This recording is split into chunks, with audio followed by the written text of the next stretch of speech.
Hello everyone, and I hope that you're doing well. Now today we're doing a review of a CSEC biology paper, and this paper is a paper 2 from the year 2019. In fact, it is a January paper. Now before you start the examination, you should always remember to fill out your information sheet where you fill in your school number, your candidate number, your center number, and so on. And it's also important for you to read through the instructions carefully and ensure that you understand each instruction before you start the examination. And so, if you should have any questions or queries, you need to clarify those with the examiner before the examination begins. Now, let's jump into section A, question number 1. And this question reads that a sample of meal was tested for the presence of reducing sugar and protein. Outline the procedure used to prepare the sample for carrying out the food test. And I want to make a note right here that this is saying to prepare. So the preparation steps will include to crush the solid food if the food is solid. You should also add water to the crushed sample of foods, and you should also put the food in separate test tubes. Now, what is also important, you can add to this if you wish to do so, is to ensure that the apparatus, they are washed and clean. And it's very important for this type of experiment, a matter of fact, for all experiment, to make sure the apparatus, they are washed and clean, and that will reduce any form of contamination. All right, so it's very important for you to also mention that. For part B is a complete table 1 by describing the procedure that is used to test for the presence of each food nutrient in the meal and the expected results if the nutrient is present.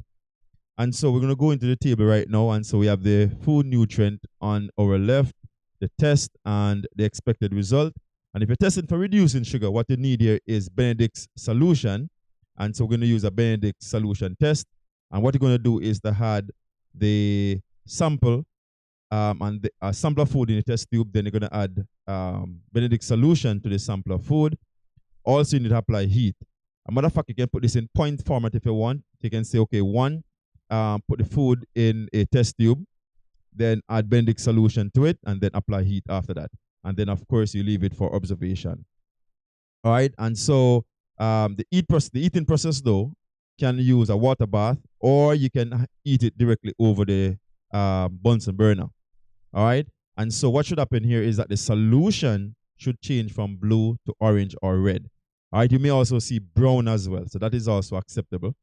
All right. And a point to note at this point is that it is not the food that is changing color. It is the solution. So it's the Benedict solution is changing from blue to red, orange.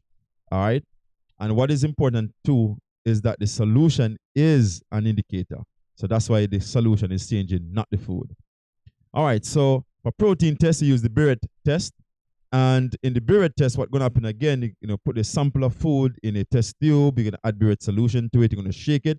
This time, no heat is required. So you just put it down for rest, and then you will do your observation.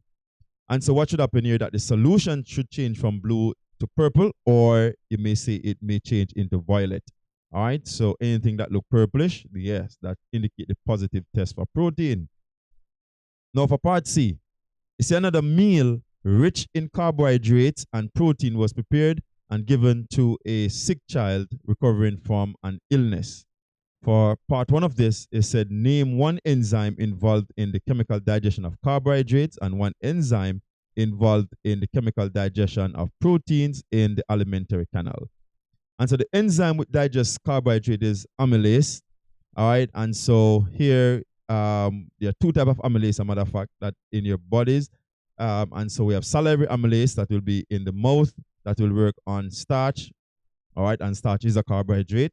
And we have the pancreatic amylase that will break down maltose and so on. All right. And we have other enzymes that you can list that will break down carbohydrates, such as sucrase, maltase, and so on. All right. All right. So you just need to remember the different specific type of enzymes. And so for protein now, we have pepsin. And pepsin is found in the stomach. So you can list pepsin if you want, or you can also list trypsin. And trypsin works in the small intestine. All right. So I just want to give you as much information as possible so you will be have a better understanding of the topic. And so for section 2, it states suggest 1 reason why it is important for the recovering child to eat adequate amount of carbohydrates, and 3 reasons why it is important for the recovering child to eat adequate amounts of proteins. And so in terms of carbohydrate, I know I say you won't give one reason right here, but I mean, of course, and 3 reasons here, but I like to give you some extra stuff. All right, for carbohydrates, it's a for no. What is important here now? It's a for the cells to gain energy. So the importance of carbohydrate is for the cells to gain energy to be able to fight the disease. And not only that as well, sometimes certain illness will result in destruction of cells. And so the carbohydrates provide energy, so the cells will have energy for repairing. Because remember, again, you must have cell division to make new cells. All right. And also to carry out regular cellular functions or chemical reactions within the cell. So energy is required for a lot of processes within a cell to make the cell healthy and also to carry out its regular functions. All right, so let's look at protein. For protein, protein will help to repair the damaged cells or tissues. All right, and so my next one here is that it will help to make antibodies to continue fighting the disease. And also protein will aid in the production of enzymes needed for metabolic processes necessary to promote the health of the body. All right, because of course, if you're not having those important chemical reactions going on, particularly the enzymatic reactions, then the body it itself will not be able to be healthy enough to fight the disease or to recover. And the next one you can have here is that proteins also provide strength for specific parts of the body. For example, building of muscles, building of cell membrane, and even to build hormones as well that are needed for the body to carry out certain functions to make it start working normally again. All right, so part D of this question now said, green plants produce and store carbohydrates. Suggests 2 ways in which the type of nutrition carried out by green plants differ from that carried out by humans. And so for plants, and nothing is wrong if you do this in exam to create a little table and just put your differences, because it's not about the amount you write. It's not about quantity. It's about quality of writing. And so the difference here, for one, is that plant light is needed, and for human, no light is needed. And then for plants, use simple substances to make complex substances, and we're talking about the simple substances such as water and carbon dioxide to make complex substances such as glucose, and then the glucose will further convert into even more complex carbohydrates. All right. However, now for human beings, humans will break down complex substances into simpler substances. So we may take in starch, for example, and then we break it down into the very simplest part, which is glucose. All right. And even we consume proteins and we break down proteins into amino acids. All right. We take in fats and we break down fats into fatty acids and glycerol. All right. Also, plants make their own food, but humans will depend on other organisms for food. So they get their nutrients from other organisms. All right. All right. So those are just a few things that make the difference between plant and animals nutrition different. Now, for part 2 of this section, now we said describe the procedure to test for the presence of starch in a leaf taken from a green plant. And so the procedures are outlined right here. And again, I also have a lesson on this one. If you desire to watch it, you can check it out. And so one here is to place the leaf in boiling water for a few minutes. And to estimate it, because some leaves will be different from others. So usually we say between 3 minutes and so on. But it is general until it start becoming soft. All right? Because what you want to do is to actually to kill the epidermis and the waxy cuticle as well. All right, so the second step is to remove the leaf and then boil the leaf in alcohol until the leaf become white. All right, in that case, you remove all the chlorophyll. And so the third thing you want to do is remove the leaf and rehydrate it in the boiling water. So you put it in the boiling water for a few seconds. And then after that, now you want to spread the leaf, spread it out flat, and then add a few drops of iodine. And of course, you're going to look for observation. And of course, you know that iodine is a brown or yellowish brown solution, and it will turn to blue-black or black if starch is present. All right, so the observation will be the change in color of the iodine to indicate positive or negative result. Now for part 3. And I want to make a note here before I even go any further. I want you to also observe the number of marks to kind of guide you in terms of what you should write. All right. Again, I may give you extra for certain questions. So I'm not following the marks. I'm just trying to give you as full knowledge as best as I possibly can. And so here is to explain why plants store most carbohydrates in the form of starch instead in the form of reducing sugar. So starch is a more complex carbohydrate. Reducing sugar is a more simpler carbohydrate. So one of the reasons here is that starch is less soluble and hence has little to no effect on the osmotic properties of the cell. And let me explain this. When I say osmotic properties, I mean in terms of the water content of the cell. All right. And so remember now, if sugar like glucose is in the cell, a lot of glucose is in the cell, what will happen is that water will go into the cell, all right, because water will move from outside where you have a lesser concentration of or a more dilute solution or a more concentration of water, and they go into the cell, and so the cell may take in too much water that is not needed, all right. But starch is not affecting osmotic or movement of water of a cell. And so, 2, starch molecules are large as well, all right, then larger than glucose or reducing sugar. And so what will happen here is that once the glucose, no, not the glucose, once the starch is stored, then they do not leave the cell until they are broken down or the cell actually need the carbohydrate or the simpler form of the starch. So the starch is a good storage material. All right. And so the third one here is that the starch is not easily broken down or interferes with chemical reaction. Again, because the starch is so complex and the way it is joined together, it's very difficult for it to react with other chemicals. Glucose would be easier to react. All right. All right. So therefore, the starch is a preferred way to store it in cell rather than glucose itself. Now for part 4, is to suggest 2 reasons why it is important for plants to store starch. And so looking at the importance now, why is it important for it to store starch? Now, if you notice the difference in the question, so here now the advantage or reason in storing starch is to have an energy reserve. In that energy, you'll always have something to rely on if you need energy or the plant need energy. And so plant can convert the stored starch to glucose when they need energy. All right. And the next one here is that starch can help to form structural molecules such as cellulose, because starch is, even though it's a polysaccharide, it can be used to even make a more complex structure, which is cellulose, because cellulose is a little bit more complex than starch itself. All right. And so cellulose is used to make cell walls that provide protection and strength for plants. All right. So again, it's for energy and to store to form cellulose. All right. So question number 2. And the question number 2 is to name 2 biotic factors and 1 abiotic factor that may account for the extinction of a species. And so for biotic factors will include, well, anything relating to living. That's the most important thing. So you can have competition, and living things can compete with each other for the same resources, right? So if you're competing for the same resource, then definitely it can lead to extinction of one, especially the organism that will be unfavorable to that environment or will be less dominant in other case.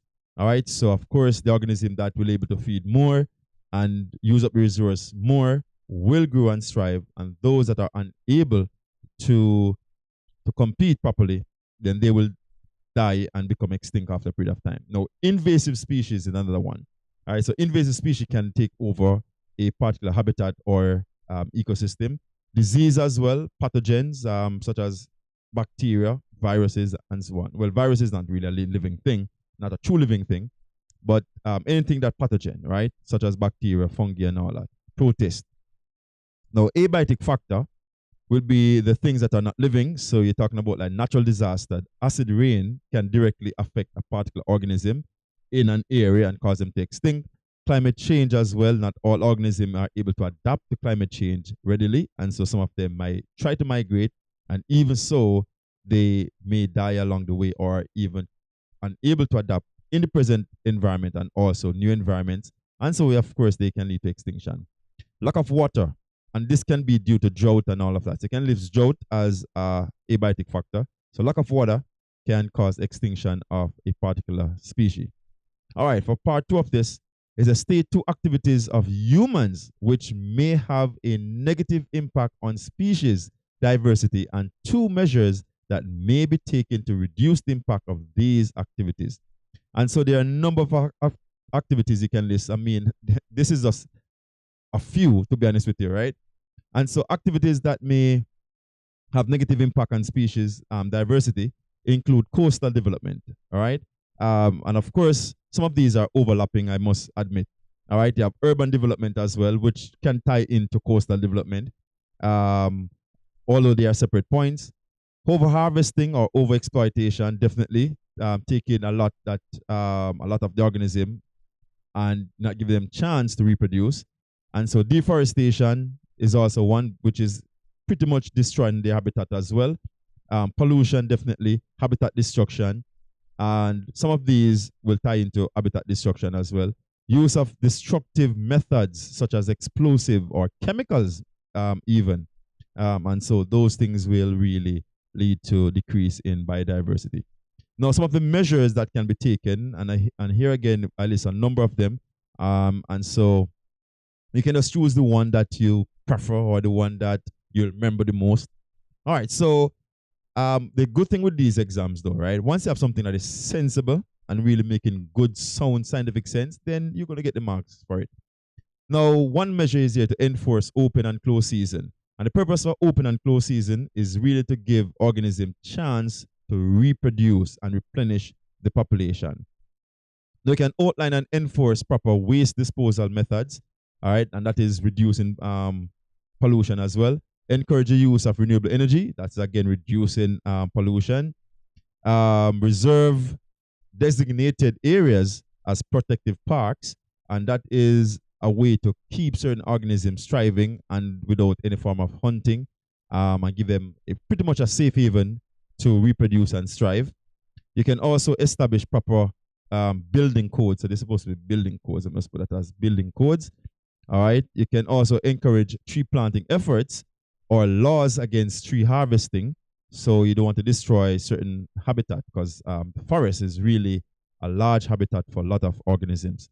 You can also identify endangered species and apply sanctions against the harvesting of them. All right, and again, this is just a few of the things that you can do. There's so much more.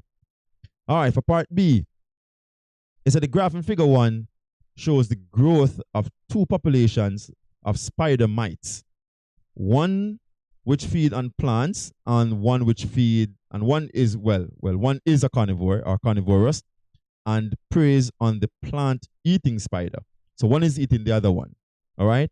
So here now we have the number of them in terms of the population, and on the x-axis we have a time.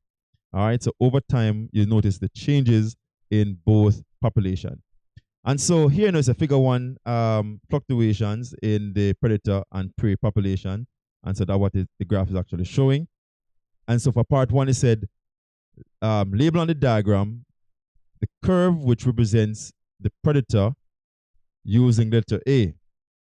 And so the predator is A, which is this broken line. And the reason why it's A is clearly, I'm going to explain this, is that predator must always be lower than the prey, because remember the predator is eating the prey, right? You cannot have the predator greater than the prey, because of course the food resource will be out. But interestingly though, you're going to see the difference in the curve of the graph, because at a point the predator is higher than the prey. And so for example, these points here, I'm just put a highlight and put a tick there. For example, here the predator is higher than the prey, and there's a reason for that. And so we're going to talk about that. I think the question actually asks that, so let me just jump into it. And so for part 2 here, it said use the number of organisms and the shape of the curves to state 2 reasons for your answer in B1. And so why we choose that as a prey. Now, the big thing here is that a decrease in predator results in an increase in prey. Okay? So very important. So if you decrease predator, the prey must what? Increase. So if you look at the graph carefully, again, so if you look at the graph carefully as I mark this tick right here, right? Once you have an increase, and it can explain it in two ways. So if the predator is increased, the prey must decrease, right? And so if you have here now an increase in the prey, it must be as a result of a decrease in the predator. All right. So there are more than one reasons you can actually say it.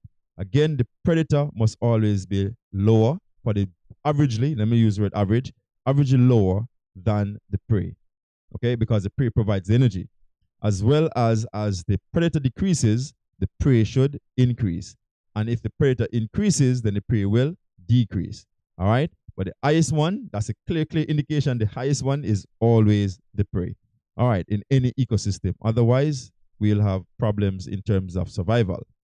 Now, so these are the specific answers here. Let's go down to the second option that I write here. It's an increase in predator result in a decrease in prey. So this pretty much is kind of showing the opposite with the first point. And so it said the prey is generally higher, all right, to adequately supply energy to the predator, all right. And so again, you can just, once you write it in along that line, you should be safe. Now for part 3, is assuming that the population of the predator drops to 0, extend the curve of the prey population on the graph, and assume that no other changes have occurred in the community.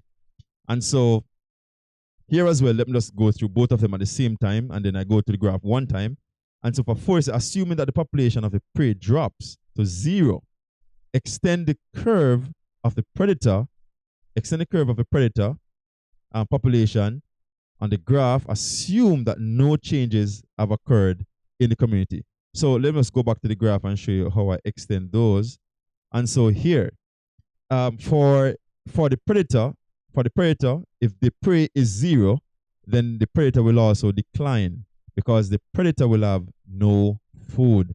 Okay, and that's why I have a decline in blue line right here.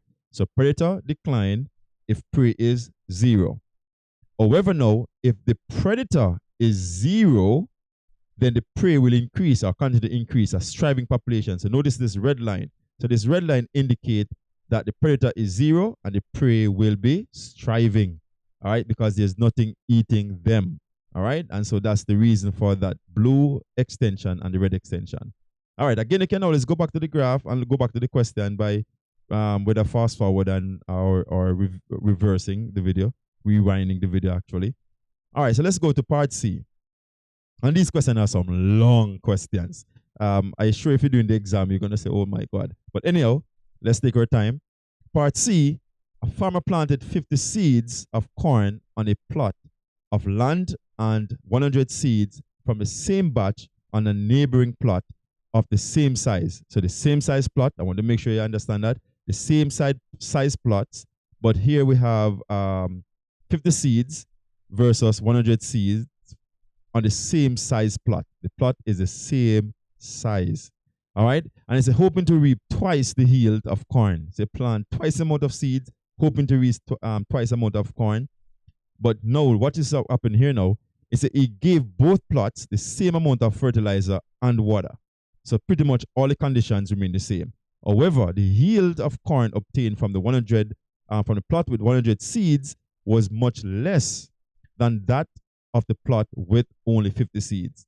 Suggest 3 possible reasons for the lower yield obtained in the plot with the larger number of seeds.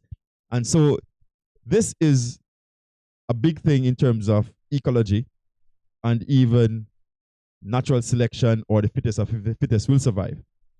Because once you have a lot of organism, I'm just generally talking, even animals, once you have a lot of organism in any given area, then the competition will be higher for the resources. And so the number one reason here is that more plants equal to more competition for the resources.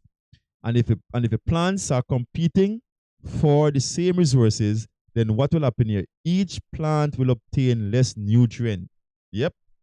And if each plant is obtaining less nutrients, then surely the plant will not grow properly and produce at its maximum. Okay? Now, for the second option here is that each plant obtains less water, because remember, it put the same amount of water, right? Because they're competing for the same water. So each plant obtains less water. And what is needed for photosynthesis? And photosynthesis will produce food. And if it's not producing enough food, then the corn will not be as productive as they should. Now, for the third option now, is that some plants may be blocked by other plants, because if they're so close and clustered, then one leaf of a plant may cover the next leaf of another plant. And so some leaf may not get enough sunlight. And so if you're not getting enough sunlight, then what you have is a low production, because low production of food, and so you'll have low yield.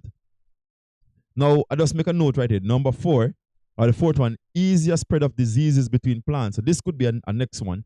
But again, we do not know if disease was there. But if you have disease on one plant, then all the plants will be easier to contract that disease, because they're so close, disease can transfer easier. All right? And so you remember in COVID, they say stay how much feet apart, right? Because the further you are, the less chance for you to contract disease from another organism. All right, and so this here, there's a nutrients deplete rapidly, and this is really referring to number 1 as well, right? So that's a notation. All right, so again, you just need to think clearly on the examination. Don't stress too much. Just think about the question, go through them thoroughly, comprehend what the question is really saying, and then you apply answers. Now for question number 3, and we are halfway through, 3A1 is what is the effect on the expression of phenotype for continuous and discontinuous variation. Now, for continuous variation, the phenotype range between 2 extremes, which means they're on a range, okay? So from a low level to a higher level. For example, height, right? You may start from very short height to somebody that is really tall, and so in between the very shortest height and the tallest height, you have variation in between both. All right, so there's a range of things happening. For discontinuous variation now, you have limited phenotype. And so either the trait is present or not, okay? And so what here now, again, this is some extra information. For phenotype, the phenotype will be distinct, a distinct feature. Again, either you have it or you don't. And again, the phenotype will be separate forms. For example, let's say you can rule a tongue or you can't rule a tongue. So it's different forms, either or either, all right? Now for part 2, state how the data for continuous variation should be presented graphically. And so generally, you can have a line graph or you can have an histogram. So histogram will actually show you from where your lowest point to the highest point and the average, which is the mean. All right, so you'll also show the 2 extremes as well. And what you'll notice with histogram, you'll notice that you can actually easily depict the highest amount of people or the highest amount of organism, not refer to people alone, but the highest amount of organism should be in the middle. All right, so you notice that most of organism will always have the average trait. And so very few will be at the extremes. All right, and also a line graph could be plotted across the histogram as well, or you can just do it directly. Now for discontinuous, this is not a part of a question, but I just want to give you this information. Discontinuous variation is only plotted by a bar graph. And the reason a bar graph, because you only have two things, one or the other. All right. So you just need two bars to show, okay, how many in this category and how many in the next category. For example, how many people can roll their tongue and how many people cannot roll their tongue. All right. So just straightforward, a bar graph is used for discontinuous. Now for part B is a state one characteristic of human beings that show continuous variation, and continuous variation could be height, weight, intelligence. Yes, your intelligence is continuous. That's why you're here now, because you try to get more information to increase how much information you have and your level of intellect, so you can apply that to the exam and get a better grade. All right, so intelligence is definitely on a continuum. All right, so discontinuous variation, gender, tongue rolling, blood group, fingerprint. All right, those are things that cannot change about it. So discontinuous variation, they cannot change. Once you're born with it, that's it. All right. Part C It's a state two cellular components of blood. And the cellular components of blood will include the blood cells, technically. And so you have erythrocytes, which are called red blood cells. If we put red blood cells by itself, that's okay. We have thrombocytes, and thrombocytes are otherwise called platelets. We have leukocytes, and leukocytes are the white blood cells. And we also have two types of white blood cells that you should know, which is the lymphocytes and the phagocytes. All right, so let's jump to the next part of the question. And this is part D of this question. It's a couple with blood groups A and B as a son with blood group O. So this is a serious question. How a person with A and B come together and have a blood group with O? Well, it is highly possible. Now, it's a complete genetic diagram below to show how this is possible. And so, for them to produce a child with a whole group, both of them must be hybrid. In other words, they must be heterozygous, which means both of them must carry the O group allele. And so parents now, one must be AO, one must be BO. All right? Because remember, for the A group can be AA or AO. For the B group, it can be BB or BO. For the O group can only be O. And for AB group can only be AB. All right. So the parents' gametes now, and to form gametes, all you need to do is to separate the genotype. All right. Just like when you're making sperms and egg cells, they carry half the number of chromosomes. So the genotype split in half give you the possible gametes. So this parent can only produce a gamete or a O gamete. And for the BO can only produce B gametes and O gametes. All right. And so to put them together now in the Punnett square, we're going to have our AO on top or B on top. Doesn't matter what they put on the side or the top, really don't matter. The result will be the same. And so here now we're going to have a AB, a BO, a AO, and a OO. So based on the parents, they actually produce all the possible blood groups. Yep. Now the difference is that now is a percentage of each. And so it's a what is the genotype of the child with the O, with the blood group O. And without even doing the Punnett square, you should know that because O can only be O, right? Because O cannot mix with anything else because the other alleles, they are dominant over the O. All right? And so let's jump into the next part of the question, part E. Now for part E, it's a two sisters aged 15 and 16 have the same biological parents and were brought up under the same conditions in the same home. So they come up in the same conditions, same home, nothing changed. Get the same amount of food, play the same games, etc., etc. Now the 15-year-old is much taller than the 16-year-old. So the younger one is taller than the older one. All right, it suggests 3 events which take place during sexual reproduction, which may have led to the variation in the height of the two sisters. All right, so again, the younger one is taller. So here we have crossing over is one possibility. And crossing over takes place during meiosis 1. Now, what is happening in meiosis 1? We are crossing over, and this is actually in the prophase 1. The non-sister chromatids of homologous chromosome, they exchange genetic materials. Now, because they are born in different time, matter of fact, even the same time, once they're producing gametes, the crossing over does not necessarily exchange the exact same genetic material every time. So it's like a shuffling of cards, in other words, and you just pick something randomly. So it's a random process. Now, the second thing here, you have random fertilization. And so for random fertilization, which simply means out of the millions of sperm cells that enter the female's body, only one will actually fuse with the egg. And so because of so many differences in the sperm cells or the gamete, then the one that is being selected to combine with the egg is a random process again. All right? And again, one other possibility here is mutation. And a mutation is simple, a mistake taking place. So this is supposed to be mistake right here. Let me just take off that. So a mistake taking place during the DNA replication. And so what could happen for the 15-year-old is that a mutation can take place and she actually grow faster than normal. Or even the 16-year-old could have a mistake and the gene that responds for height may become inactive or missing, and so she may remain short. All right, so you can have a number of things happening. Another thing here, another point, which is kind of tie in with the first one as well, is that random assortment or orientation of chromosomes during metaphase 1. All right, so you can have random assortment or orientation of the chromosomes.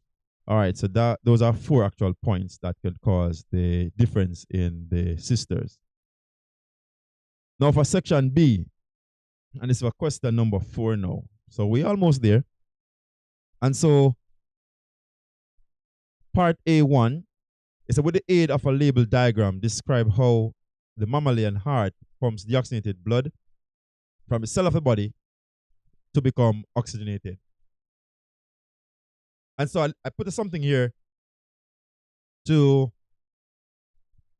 make it easy for you to follow. All right, sorry about that. All right, so here now we have Avlav B. And so Avlav B, A is atrium, V is ventricle, L is the lungs. Again, A, atrium, V ventricle, and B is the body. So this indicates a simple pathway of how blood flows. And again, your left hand is the right side of the heart, based on if you're looking at it. So what we have here is that blood flows from the body into the right atrium, then to the right ventricle, then to the lungs, then to the left atrium, then to the left ventricle, and then back to the body. So that's just a simple way to look at how blood flow through the entire body itself, right? All right, so that's a circulation there in just, I would say, a milliseconds. Easy way to remember it. Now, you can draw diagrams if you're good at art. I don't know how much you remember this in the exam anyways, but you can draw something like this just to show you. Or you can simply just draw a schematic thing. And so your schematic diagram will look something like this. So you have the heart right here, all right? And then from the heart, what you're going to have here now is the flow of blood. So you have it moving from the body into the right side, and then it comes down. And matter of fact, you need to label all of these, the vena cava and so on. So it go down from the right atrium into the right ventricle, then it goes to the lungs, and then back from the lungs, back into the left ventricle, in the left atrium, I should say, and then go into the left ventricle, and then back into the body. So this is a schematic diagram of what is happening. This is more likely a practical diagram in terms of the shape of the heart and so on. So regardless of what it, can you put a circle, it doesn't matter. Once you separate into 4 chambers and show the heart itself, and you properly outline how the blood is flowing, then you should be fine. And so here, as I explained up top already, I don't need to go through this, but this is telling you exactly how the blood is flowing, and it's talking about deoxygenated blood from the body. So it leaves from the body, or the body cells, into the vena cava, all right, and then from the vena cava, continue into the heart itself, which is the right side of the heart, and so it goes to the heart. And so here I also include that the vena cava contain valves, because vena cava is a vein, all right, to prevent the backflow of blood. And of course, blood enter the right part of the heart, which is the right atrium first, then go to the right ventricle, and then the flow into the lungs after that. And then that's where carbon dioxide will be exchanged for oxygen. And so this is the addition right here. I just want to pause here a little bit so you can just finish read through it and get the extra notes right there. I just want to kind of save some time. All right. Now for part 2 of this section here now, it said the structure of the arteries and veins differ from each other. Explain how 2 of these differences allow these blood vessels to carry out their functions. And so we're talking about arteries and veins. And so I put them like this. We have arteries, we have veins, and I put the 3 differences I put there. Valve, lumen, and muscular walls. I think they only asked us for 2. Let's go back. Really doesn't matter how much I asked for. It's 2 there, yeah, but I gave a 3. But that is also fine. All right. Extra information don't kill no one, right? And so arteries have no valve. Blood is under high pressure, so no valve is needed.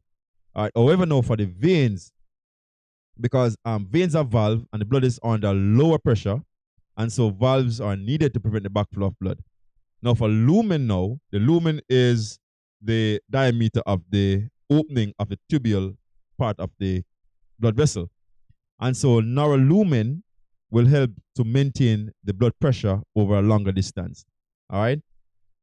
However, the veins have wider lumen, and so since the blood is already under low pressure, then while the lumen will reduce resistance to the flow of blood. So blood could just flow through it without any form of pressure or strain onto the blood itself or any resistive force, all right, or resistant force.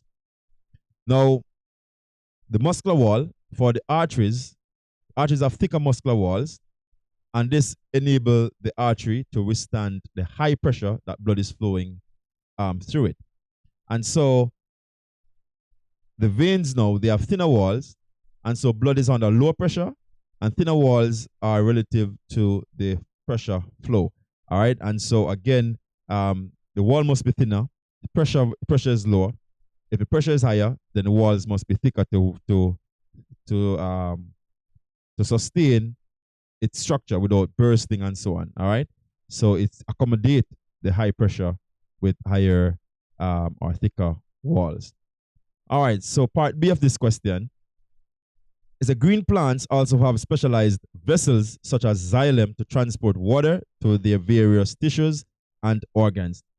Now, for first part here, it said state one similarity and one difference between the structure of the blood capillary and the structure of the xylem vessel found in the stem of a green plant. And so the similarity here, and this is the first time I'm actually seeing a question like this when they actually ask you to compare the xylem versus the capillary. And so they're in, one is in plant, one is in animal, and they ask for similarity and differences at the same time. But however, though, the similarity between capillaries and xylem is simple. This is that both of them are hollow tubes. All right, they have space between them. All right, in animals we call it the lumen. Right. So in other words, now they have openings. Again, the capillaries and also the xylem, they are narrow tubes.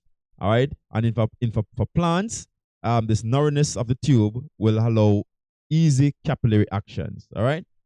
Now the difference is that for the xylem is made up of dead cells. However, capillaries made up of living cell. All right, so let me just kind of change this a little bit to kind of create the difference here. Kind of give you so cool. All right, so here now the capillary, living cell, and the next difference we're going to look at in terms of the permeability. So point to note right here that xylem is impermeable. Again, they are dead cells, so they are impermeable. And it makes plenty sense because if the xylem was permeable, then water could go through the sides of the xylem instead of going straight up to the leaves and so on, right? Now for the capillary, they are semi-permeable. All right, so that's the difference right there. Xylem is dead and it is stiff. Capillary, living cells, and so capillaries are more flexible. All right, so those are generally three differences right there. Now for part two, it suggests two reasons why green plants do not need to depend on xylem for transporting oxygen to their cells. All right. Now, this is a question. Matter of fact, let me point this out because this is something that I really need you to know. Most people may ask, do plants need oxygen? Yes, they do. All living things respire, right? And plants respire aerobically. So plants use oxygen for respiration. All right. However, I need to even say this again. Plants respire all the time. They do so more at night and less during the day because photosynthesis is higher during the day, all right, and lower in the night. But plants respire all the time. Please know that. All right. Now, one option here is that oxygen is already produced in the plant by photosynthesis, right, or during photosynthesis. So we can just change this up a little bit. So here we can just say that oxygen is produced during photosynthesis or produced in the cell by photosynthesis. All right. All right. So let us say already produced in the cells.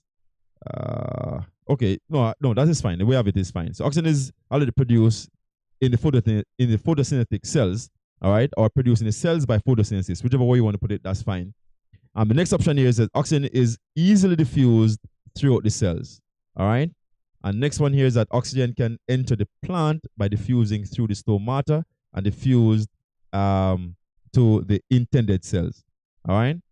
So those are pretty much ways you can actually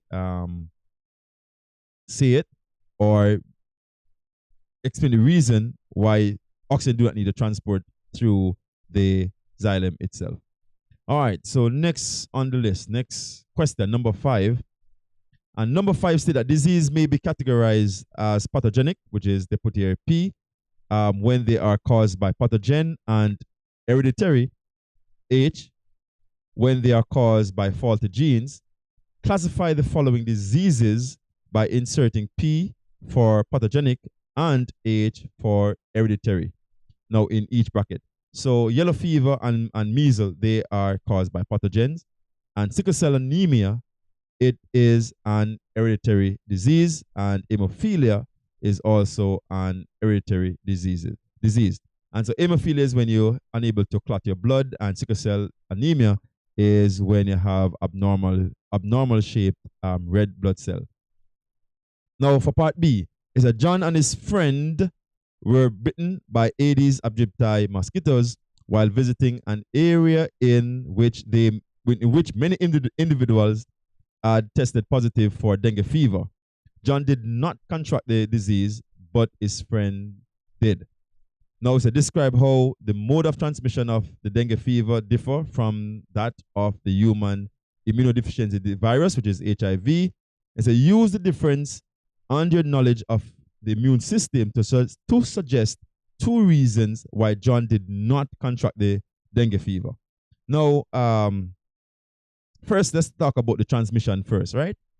Now, dengue fever is transmitted by a vector from one person to another. A matter of fact, from one infected person to another. And that's very important there. However, now the HIV virus is transmitted from person to person by means of exchange of bodily fluid through sexual contact or the transfusion of blood. All right, so the mode is different. A vector is needed for dengue. A vector is not needed for HIV, and hence it must be transmitted through sexual means or if you exchange bodily fluid. All right, so if you share needles and so on, if you're taking drugs, motherfucker, you should not even think about taking drugs. But yeah. Now, reasons why John was not infected. Well, 2 main reasons right here is that the mosquito that bit John may not have been infected. So, of course, he's not going to be infected as well. All right. And so John might have contracted the disease before and built up immunity against the virus responsible for causing the dengue fever.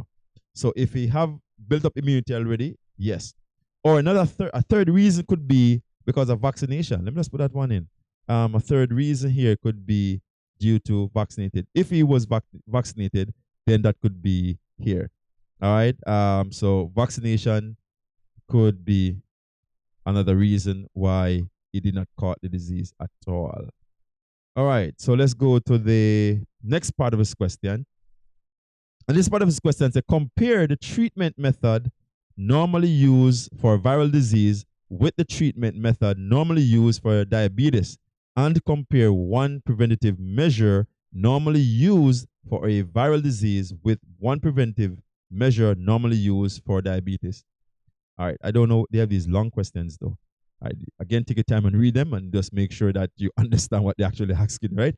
And now for viral treatment, for the viral treatment method include antiviral drugs or medicines to suppress the effect of viral infection, while diabetes is a treatment by introducing a hormone in the body to control the sugar level. So that's the difference in treating the viral versus diabetes. Diabetes need hormone that must be placed inside of the body. However, you have to use drugs or medicines for viral treatment. All right, now the preventative measures now for viral disease is prevented by use of vaccination. That's straight off the bat. Now, while diabetes now, especially type 2, is prevented by lifestyle changes such as diet or adjustment of exercise. Now, if it's type 1 now, to prevent type 1 diabetes is really to select partner that have no trace of diabetes at all. All right, but to do that, that's going to be a little bit difficult, right? So, but that's a possibility. You'd have to trace the family history and notice that both families, there's no trace of diabetes at all. Now, let's the last part of this question now, and then we jump to the very, very last question. Now, this one's outlined two methods used to control the mosquito vector, and for each method, state the stage in which the life cycle that is targeted. And so, the different methods you can use here to control mosquito. Well, let's go to the methods first, and I just choose two over this side here. So these are the possible methods you can use, right? And I'm sure you can think about more if possible. So the chemical treatment, that's one way you can use to control mosquito. Use of chemicals, such as sprays and use chemicals in water and so on. The next thing you can do is removal of sources or removal of habitat. So if you destroy the sources that they actually breeding or breeding sites, like removing buckets or tires around your houses, then definitely those will reduce the spread of mosquitoes. You can use biological control, and biological control is using another organism against them, such as, for example, if you find fish that eat mosquito larvae, you can put them in the water and they feed on the larvae and destroy the mosquito. You can introduce bacteria that will kill the mosquito larvae as well. You can use repellent to control them. You can set up traps, so you can have mosquito traps that when mosquito fall on the traps, they get stuck, and of course reduce the population. You can use genetic control and specifically sterilization. So you can catch the mosquito, the male ones in particular, sterilize them, and so mosquito will not be able to reproduce. All right, and so again, you have to know which of the stages that is affected by these. Most of them are the adult stage, to be honest with you, right? The chemical can use for both, all right? Habitat can use for both, because again, the adult cannot reproduce or find space to reproduce. And again, if you remove the source again, the larvae that is already there, they actually will be destroyed. Because of course you throw away the water, they cannot survive out of the water like that. All right, the repellent is for adult, traps is for adult. Genetic control, you do it on the adult stage. And so for larval stage, you can remove stagnated water. You can dispose of container that may collect water. You may use larvicide, and larvicide is any chemical that can be used to kill the larvae, such as bacterial insecticides. And you can also use insect growth inhibitors. So if you spray that in the water, it can prevent them from growing into the adult stage. In the adult stage, you can use like fogging and aerosols that come under chemicals as well. So you can fog the area or use aerosols, which is chemical. All right. And remember that the adult mosquito will be in the air for the most part. So anything that you spray in the air will tend to kill them or control the adult. Number 6, our final question. And number 6A is to outline one major function of each of the following parts of the human brain. And cerebrum, which is the largest part of the brain, it controls the voluntary actions, it controls memory, intelligence, emotions, etc. Now the cerebellum now. The cerebellum controls balance and coordination. Medulla oblongata controls involuntary actions such as your breathing, digestions, and so on. For part B, it's a motorcyclist crashed into a wall. Sad story. Crashed into a wall on his way home from a party at which he drank 5 beers. Well, that's also sad. After determining that he was alive, lucky, the paramedic at the scene of the collision checked the motorcyclist's pupil reflex. Complete the flow chart diagram in the box, in the following box, to show the sequence of events involved in the pupil reflex. And so for the pupil reflex pathway here, light stimulus will actually triggers the receptor cells in the retina. Then what will happen here now, the sensory neuron will pick up that impulse. Then it will go into the relay neuron, and then it will go into the motor neuron, and then it will end up in what you call the oculomotor, or simply you can just say cranial nerve, right? And then that will now triggers the iris, and the iris muscle will contract, and the pupil will be constricted. All right, which means, because remember that bright light will cause the pupil to constrict. Now, if this guy is really drunk, then there'll be no change in the pupil. And so this is just a general here, just to point it out, right? They ask for the general thing here. If he's really drunk, and really drunk, till at the point that he really confused and hitting that wall because of his drunkenness, then there'll be no change in the pupil. All right, and so you can make a note of that. There'll be no change in the pupil if the question is relating to is drunkenness. All right. And so, matter of fact, let me put here no change due to drunkenness. All right, let me put no change here. No change. No change in pupil. Just to make a note, no change in pupil due to no change due to being drunk. All right, so if he's drunk, the pupil will not change. All right, so this one was just for me to put general. So technically, let me go back to the questions. Complete the flowchart diagram in the following box to show the sequence of the events involved in the pupil reflex. So based on is pupil reflex, is drunk. So constricted would be just for normal person. So let me just put this in red. So your answer should be no change due to being drunk. All right, so no change there should be your answer instead than constrict. Constrict is just for normal people. All right, your pupil constrict in bright light. All right, in dim light, the pupil dilates. All right, just to make mention of that. All right, for part C, is it suggests 3 conclusions that the paramedic may make if the accident victim is alive but show no response in the pupil reflex test. So again, so it's this is an if part now. So it's a if is alive but there's no response, as I mentioned up top. If there's no response, then what's going to happen here is that he's highly intoxicated. That means he's really, really out of it. And there's no response because now he lose is the function of his brain. And so he can also have an head injury. There could be an head injury, maybe not seeing any cut necessarily, but a head injury can cause trauma to the nerves.